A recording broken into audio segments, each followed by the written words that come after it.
NAMM 20, I am shouting my head off because I'm in an enormous room which is cavernous and I don't do well with it, but I'm joined by George Hearn from the fabulous U.D.O, which stands for Unidentified Dancing Objects. And the Super 6 is definitely that. Yeah, well, I'm glad you think so.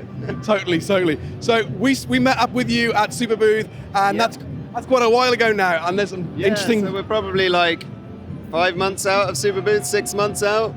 A bit more, 6 months. Oh, Christ. Who's counting? Are you counting? So, yeah, I am actually.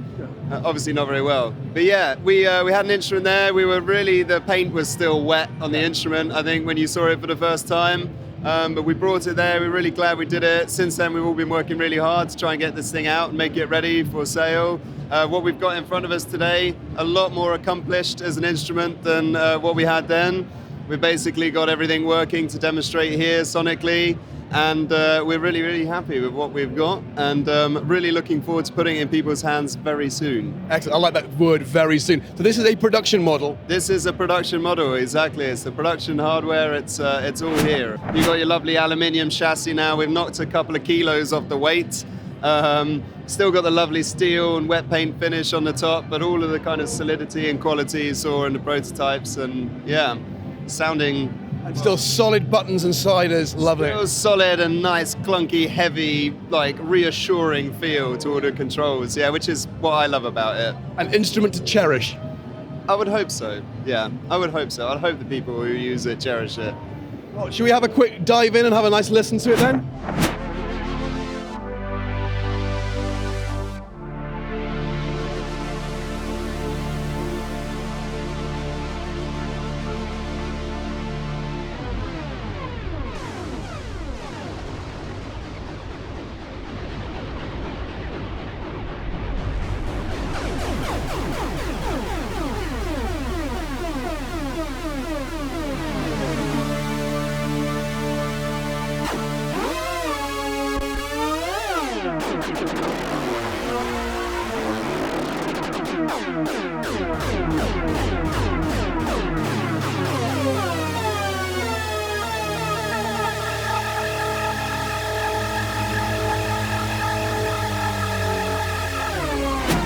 We've obviously still got the kind of the massive synthy sound of the instrument.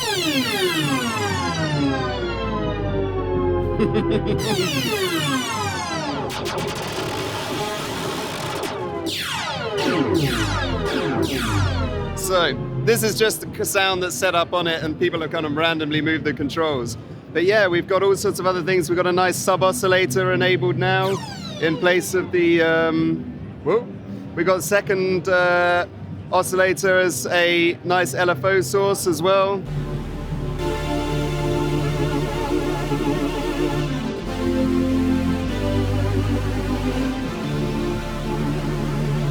So we've still got the nice big, we've refined the tone. We've got it kind of, you know, we've got it a little bit more mature now, I think, than the kind of raw form that you heard it in before.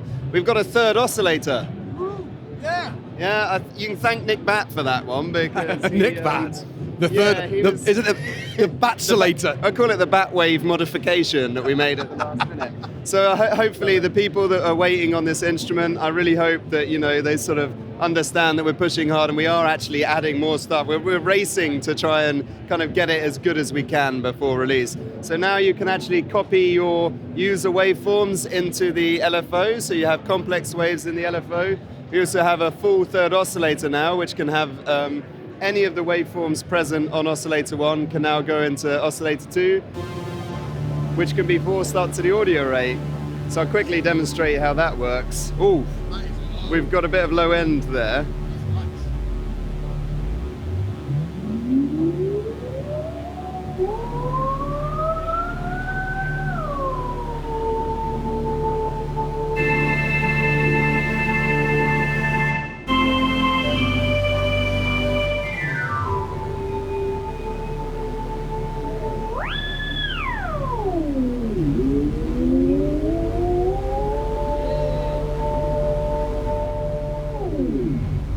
Anyway, gives you a bit of an idea. So, and of course the looping envelopes go up to actually an audio rate FM source, which is a quite nifty little trick if we can demonstrate that easily.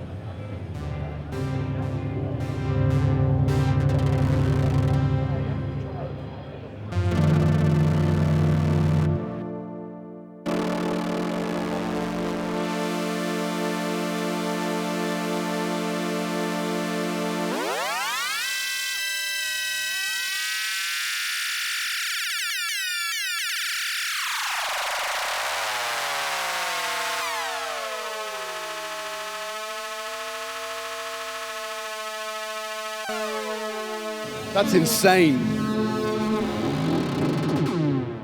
Amazing. It gives you a bit of an idea that you can kind of really take all the parts of this synthesizer a bit beyond analog.